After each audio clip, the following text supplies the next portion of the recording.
And what I want to do now is to give you a gentle introduction to the Center for Social-Ecological System Simulation. And for those of you who are a bit frightened by the technical title, I'm not going to present any code. I'm not going to present any equations. And for the programmers among you, I'm sorry, I'm not going to present any code or any equations. Okay, so what we're actually about, our mission is to understand the complexity of dynamic adaptive systems and their inherent feedbacks, use this understanding to support the development and application of social ecological system simulation for management of social ecological systems in the real world.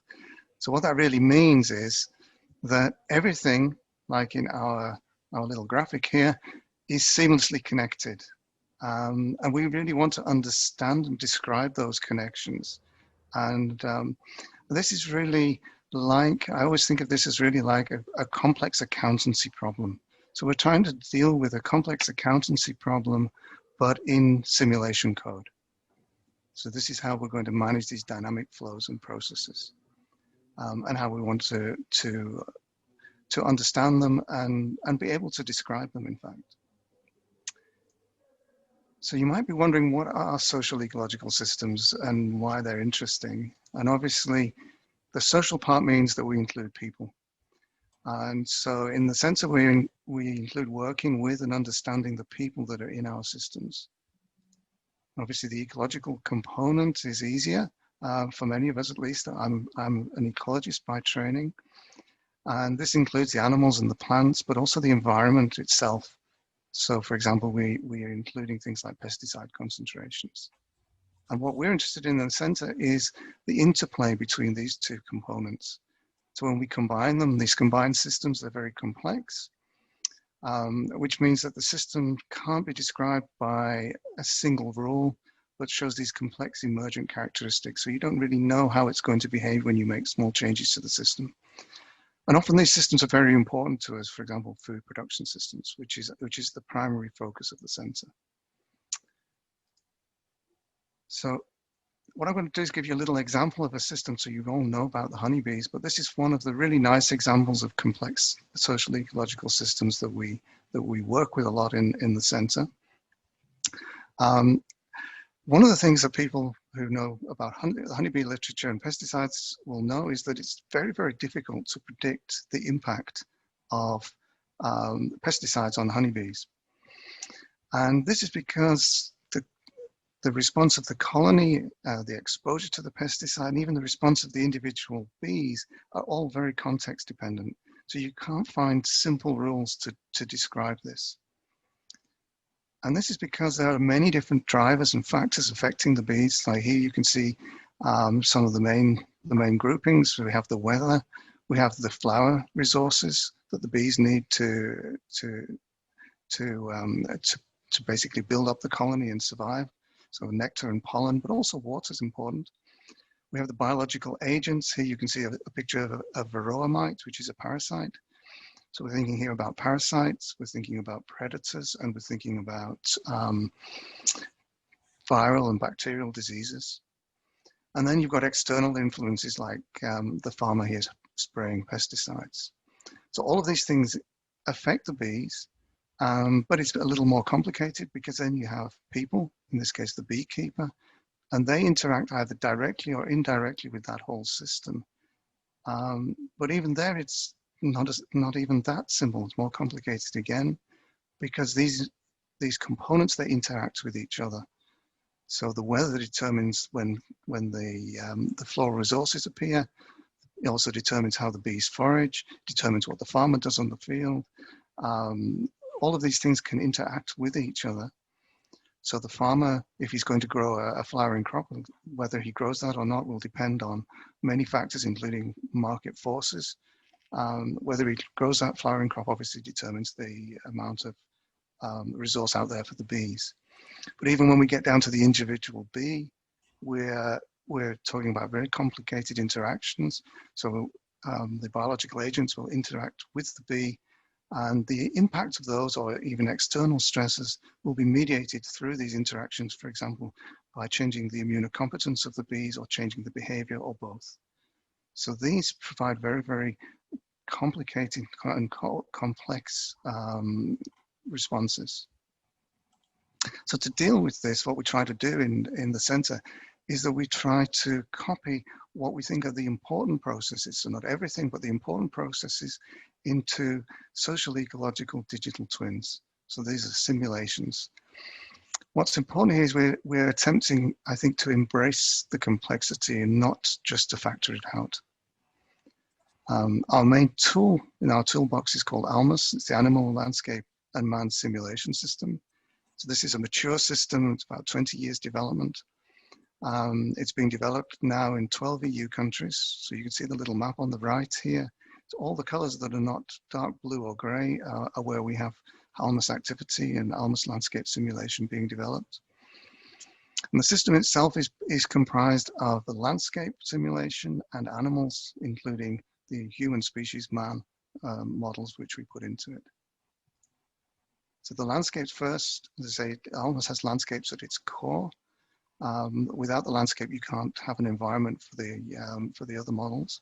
So we create this very detailed digital reality for the social ecological entities, and they live in there, they reproduce and they die. We create these landscape simulations by what we term landscape capture, which is a combination of GIS and data approaches to generate this very dynamic simulation. And you see this kind of pictured here through some of the sequences of landscape capture, from photo of the real world through some GIS representation, some codes and some classifications to the final simulation model. This model includes very detailed daily management, for example, farmers who go out on the fields managing their crops on a daily basis, and also elements of the physical chemical environment. So for example, for tracking pesticides. And into that we put our animals. So here you see some pictures of a few of the species that we're working with at the moment. These animal models are what we call agent-based simulations. They're very detailed. Probably the most detailed is the honeybee. And to give you an idea about this, honeybees, there would be, say, typically 10,000 bees in a colony.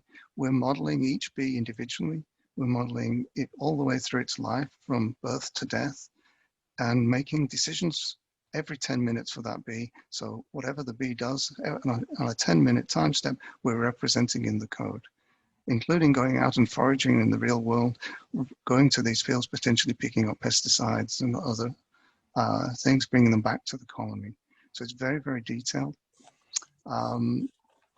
And new models like the bee that we're developing, we're starting to use, for example, machine learning to support the parameterization and testing. So these are becoming very heavy technical entities. And because of that, when we run our ALMAS simulations, we're usually using high performance computing facilities, because when you have so many thousand concurrent agents, and in some cases, for example, beetles, we've seen 50 million concurrent agents in the simulation, then we have high memory and CPU requirements. So this doesn't run on your laptop. Then there's the people, the final main component. So these are, people are obviously a key part of social ecological systems, both as drivers of the change, but also as objects of study. Typically, so more in the past perhaps, they're modeled as fully economically rational, so making always the correct decision. So we might call that Homo economicus, but we all know that people are not perfectly rational. So we need some new models for human behavior. So we want to move from this Homo economicus to Homo psychologicus, psychologically plausible human agents. And that involves taking account of some of the things which you see on the right, social interactions, personality, the limits of information or time, or even cognitive ability that people have. And in our center, these are being developed first for farmers. And in fact, we've already been using these for a while in what we call a fully coupled biocomplexity approach, which I believe was the first time this was ever done. So this is a full integration of the social and ecological simulation. Here, farmers would be able to make decisions. Those decisions would have an impact on their environment and the ecology around them. They could sense those decisions, they could see them. and then they could change those decisions based on what they perceive in the environment. So that in that way, the simulations are fully coupled. So when we've got all these things and put them together, what kind of work will we be doing? What are the questions are we going to ask? And here's a few little examples of the things that we're primarily working with. So one of the interesting things, particularly for me, because it's my background, is working with pesticide risk assessment and how to implement regulatory risk assessment for pesticides using this kind of systems approach. We might also ask how best to enhance ecosystem services, or how to slow and reverse biodiversity declines in agricultural systems. And some of the new things that we're now considering are how to engage with circular management in order to ensure sustainable production in systems. So these are the kinds of generally large questions that we deal with in the centre. Now, you've probably got the idea already that I don't do this on my own. We actually have a pretty nice and big and active community in the centre already. So what I've done is I've tried to collect a few faces of people who have agreed to put their names on the centre website already, and I've popped you into clouds of the areas that you work in mostly. So there's a little group of us who basically do lots of software development, as well as a few other things. We have a really nice big group here led by Ella, who you see next to the word landscapes, all working on landscape development. So Ella's coordinating these landscape developments across Europe for the ALMA system, but she's not doing that alone. She has a team as well. We have quite a number of people working on different aspects of animal models. These are from people working on toxicology of invertebrates all the way to mammal behavior. And then also animal models, but with a special place in ALMAS, we have the bee people. And of course, some of the people in the other clouds also work with bees, including myself and Ella. But the bees have got a main role at the moment in ALMAS, a lot of focus on the bee work. And then, of course, we have the people working with people, including James from a group here, but also our colleagues from Germany, from JKI, and from Naples University. Now, as you already got the idea, these people come not only from Denmark, but we have a quite wide representation across Europe. So we have people in the group from Portugal, from Italy, from Ireland, from Germany, and from Spain. And we're supported by a number of projects, some large 10dec2020 projects, some projects from EFSA, some Italian research money, and also some projects from European EPAs, including the Danish EPA. So that's the community, and I think all that's left for me to say is to them and everyone else who's been involved in creating this, thank you very much for getting us so far and getting us to launch this centre. And there's more information on the website, which you see here. So thank you very much for listening. Thank you, Chris. I don't know how you do this, but usually there would be an applause here. So everybody, yes, exactly. Put up your hands or something.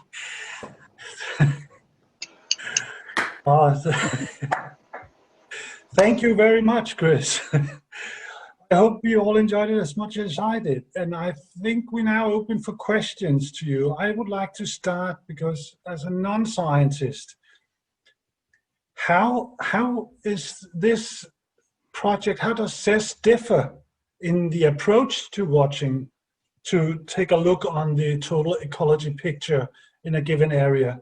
How is your approach different? Could you elaborate? Yeah, I think we are really different. We're one extreme, perhaps, when you come to at least looking from an ecological perspective when you come to modeling. So actually, I would consider ourselves closer to engineering than to traditional ecological modeling, in that we want to try to copy and understand these systems in order to make predictive tools that actually work. Whereas most scientific endeavors are aimed at understanding basic concepts of systems, and they're not terribly good at making predictions. Okay, thank you. Now, everybody feel free to raise your hand in case you want to ask Chris a question, or maybe you could add from some of your own projects related to this?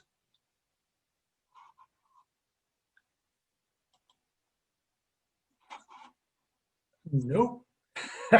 This is so awkward. Right. I know that this is not only about bees, obviously, but I know you have an olive oil production where you look at it. Who's involved in the olive oil production? In Well, I see Luigi on my screen here. Yeah, so Luigi's from Naples. I don't know, Luigi, would you like to say a word or two about the ideas of using almas in Apulia? Well, yes. First of all, let me thank you for this invitation. And I believe we knew already that we were in kind of large family of people working under Father Chris within a church that is named Almas.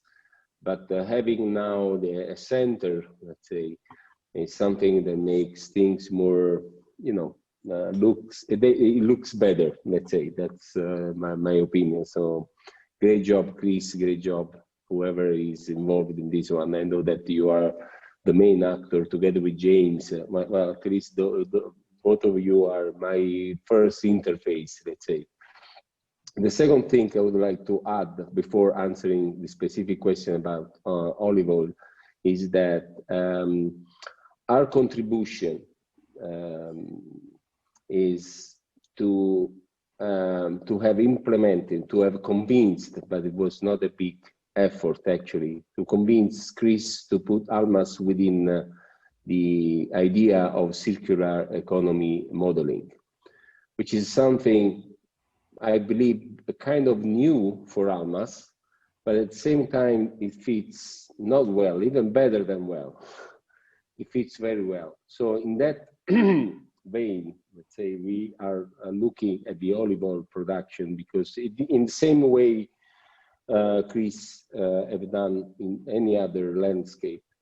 So it's not only olive oil production, but this time we are looking at the system in a wider terms, let's say, because the idea underlying the use of almas within a supply chain, within a network or cluster of farmers was not enough for olive oil, because we also have looking at some loops to be closed, to have also the transformation. So the millers, for example, also some part of the market. So the idea underlying the implementation of almas within a circular economy model is to enlarge the actual implementation of almas. So it's not only landscape in terms of bees or other animals. I'm an economist, so sorry, I apologize if I don't use the right terms, but any other animals, let's say. But among the other animals, we also have that specific mammals who are humans. Humans that act as economic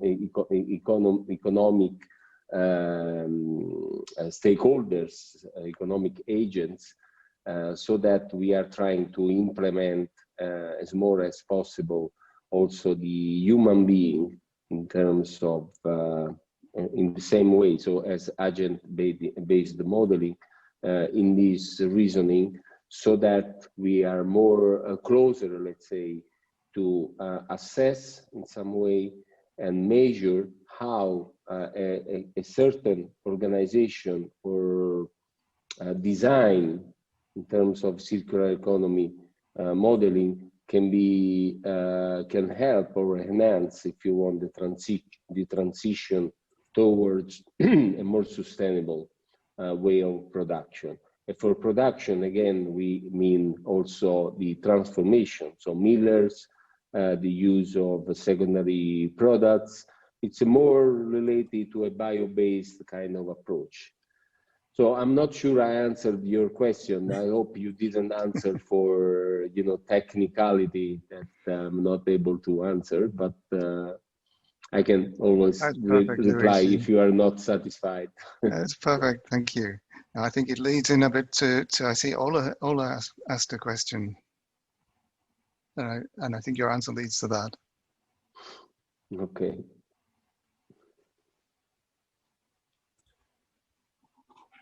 Right. The ideas for upcoming projects, new partners, etc.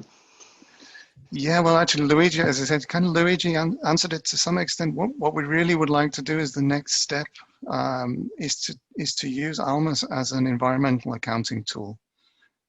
So we really want to try to link it not just to economy, but also to things like carbon accounting, to environmental pollution, ecosystem service evaluation, but to do it all in the same system to make the evaluation of those different components comparable.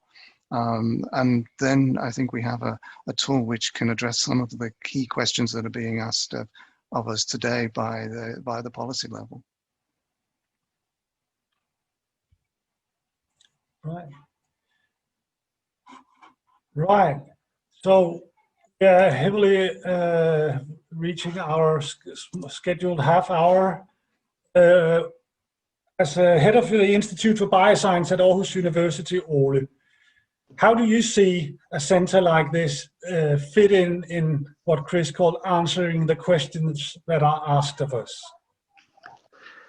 I believe SESS will contribute significantly to answering some of the environmental planning and environmental management issues that we have today. There'll be many of the requests from the political system that this center will be able to address, and I think that is really important.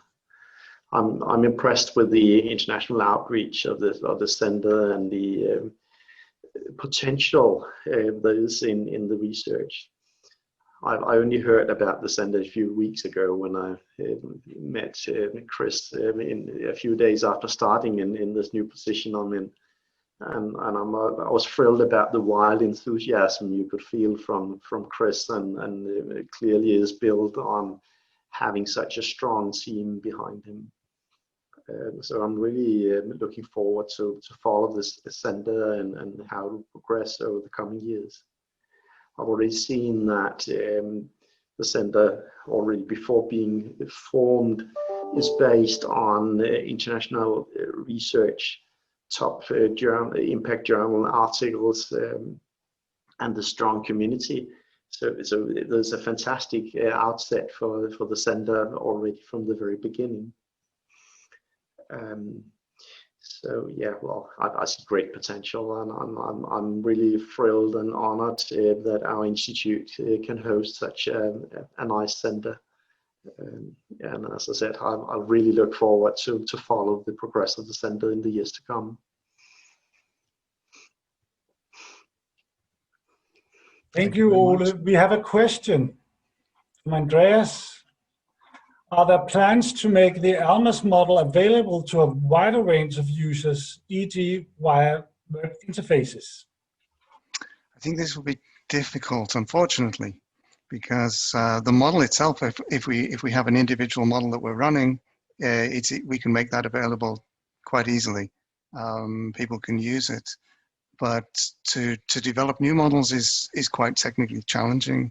And for that, we have to really put a lot of effort into developing new libraries and tools which we can export. But this is actually part of our plans for the next round of projects that we're applying for, is to start to develop these kind of libraries of code libraries and instructions documentation, so that we can really push ALMAS out there for people to take and develop themselves. Because it's not viable in the long term, just running from our SESS group. It's much better if we can get a much wider user base, but it's not an easy thing to do. Okay. Ole, before his remarks, he put a question which he didn't ask you, but then I can do it on his behalf. What's the next step for SESS? Ideas for upcoming projects or new partners? I think that was his question, but that really is the. I repeated it. Yeah, so we're really going for this environmental accounting, but actually the number of people, the new partners that you see, or the partners that you see on the slides that I presented, those are the people that have already sort of said, yes, we want to be part of your sensor and have joined up. It's actually not the entirety of the ALMAS network yet. So my first order of business is to try to convince those other ALMAS people that they also want to join the sensor, and I think I'll do that. I can be quite persuasive. So, and after that, I can see Andreas, who asked the question. Actually, he's on the target list as well, because I think it would be very nice to extend this to bargaining, and they have a lot of very technically competent people there, and a lot of interest in agricultural systems, and I'd very much like to bring them into the ALMAS work. So yeah, we have lots of targets. Yeah, and I see in the chat he knows. Well, anybody dare to ask a question after Andreas, or you will be targeted by Chris? Any closing remarks before we salute you once again and say goodbye? You mean from my side now, from Andreas? You're most welcome, Andreas. Yeah. Oh. Well, yes. Yes, so thanks for this opportunity. I feel really honored to say hello to you from my home office here. So I was fascinated to see the presentation and congratulate you really to this opening of the center. And so maybe a very practical question for all the people in the auditorium who are not yet part of the center is, what does it take to become part of the center? Good question. You just say, I would like to be part of the center, and then we'd start doing some collaborative research, and then it's as easy as that. Thank you for that. So I think that's like an open door on our side, of course. On Wageningen side.